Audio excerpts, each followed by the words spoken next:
بشكل رسمي المملكة المغربية تفوز بشرف تنظيم كأس العالم 2030 مع إسبانيا والبرتغال. أعلن الاتحاد الدولي لكرة القدم الفيفا اليوم الأربعاء إقامة بطولة كأس العالم 2030 في المغرب وإسبانيا والبرتغال، بينما ستقام أول 3 مباريات في أوروغواي والأرجنتين وباراغواي للاحتفال بمئوية المسابقة. وكان الملف المشترك بين المغرب والبرتغال وإسبانيا هو الملف الوحيد لاستضافة البطولة، بينما ستكون هذه أول نسخة من كأس العالم تقام في 3 قارات و6 دول.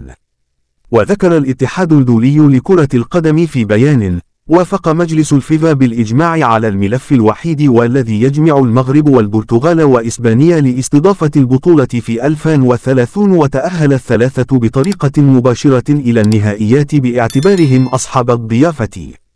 وتابع: إضافة إلى ذلك، ومع الأخذ في الاعتبار السياق التاريخي لأول نسخة على الإطلاق لكأس العالم، وافق مجلس الفيفا بالإجماع أيضا على أن تستضيف مونتفيديو احتفالية استثنائية لهذه النسخة لتقام أول 3 مباريات على الترتيب في أوروغواي والأرجنتين وباراغواي.